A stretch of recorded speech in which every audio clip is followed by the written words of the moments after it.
9 साल के बाद मायावती 9 अक्टूबर को लखनऊ में एक बड़ी रैली करने जा रही हैं। दरअसल रैली काशी राम के परिनिर्वाण दिवस के उपलक्ष्य में आयोजित की जा रही है, लेकिन देश भर के बसपा के कार्यकर्ता बुलाए जा रहे हैं, नेता बुलाए जा रहे हैं। यहाँ तक कि उत्तर प्रदेश के हर जिलों के नेताओं को निर्देश दिया गया है कि बड़ी संख्या में नेताओं को लेकर पहुंचा जाए। इसके पीछे एक कारण ये भी है कि बिहार में चुनाव है और मायावती उत्तर प्रदेश में बड़ी जनसभा करके बिहार में मैसेज देने की कोशिश करेंगी कि अभी भी दलित मायावती के साथ है। और एक तरीके से चूंकि बिहार में चुनाव लड़ने का ऐलान कर दिए हैं आकाश आनंद, जो उनके भतीजे थे, कुछ दिन पहले पार्टी से निष्कासित कर दिया था। पार्टी में वापसी के बाद वो इस समय मुख्य संयोजक हैं, कोऑर्डिनेटर हैं। मायावती के बाद दूसरे नंबर के जो नेता हैं वो आकाश आनंद हैं। उनको बिहार की जिम्मेदारी मिली है। उनके साथ रामजी गौतम भी लगे हुए हैं। हाल ही में उनके ससुर अशोक सिद्धार्थ की भी पार्टी में वापसी हुई और उनको भी बड़े पद की जिम्मेदारी दी गई है। मायावती इसी के जरिए बिहार के साथ साथ उत्तर प्रदेश में भी मैसेज देने की कोशिश करेंगी कि अभी भी बीएसपी दलितों की पार्टी है और जनसभा के जरिए मायावती ये बताने की कोशिश करेंगी कि बीएसपी 27 में उत्तर प्रदेश अपने बल पे चुनाव लड़ेगी और 2007 का 27 में प्रदर्शन भी दोहराने की कोशिश करेगी। इसके पीछे एक और भी कारण है।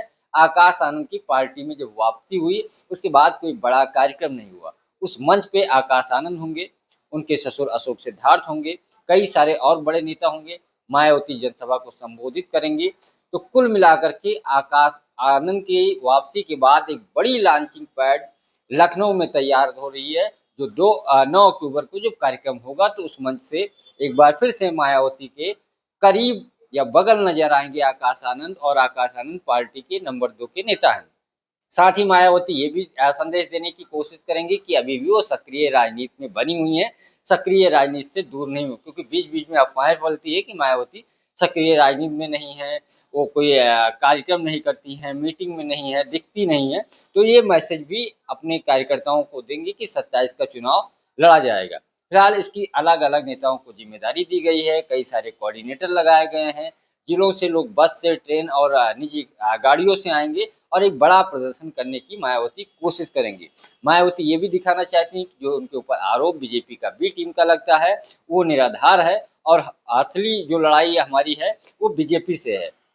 इसका मैसेज देने की कोशिश करेंगे क्योंकि लगातार मायावती का उत्तर प्रदेश में ग्राफ गिरता जा रहा है। उत्तर प्रदेश में ही नहीं, राजस्थान, दिल्ली, उत्तराखंड जैसे राज्यों में भी बसपा ने कुछ सीटें जीती, लेकिन वहां जीरो हुआ। उत्तर प्रदेश में बसपा के पास सिर्फ एक विधानसभा सीट है, लोकसभा की कोई सीट नहीं है।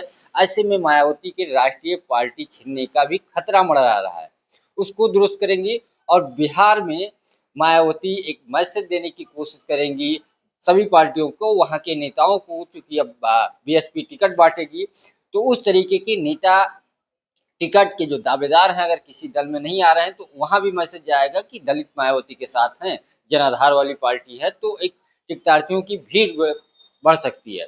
तो कुल मिलाकर के मायावती एक नया प्रयोग करने जा रही हैं।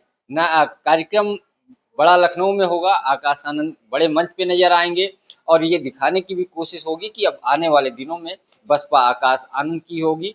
तो कई सारे आरोप लगे, पार्टी से निष्कासित हुए वो उनके ससुर, लेकिन जब वापसी हुई तो दमदार वापसी हुई, महत्वपूर्ण पदों पे हैं। हालांकि अपना उत्तराधिकारी नहीं बनाया है, लेकिन पार्टी के नंबर 2 की हैसियत से आकाश आनंद ही काम कर रहे हैं। पंकज चतुर्वेदी, टीवी 9, लखनऊ।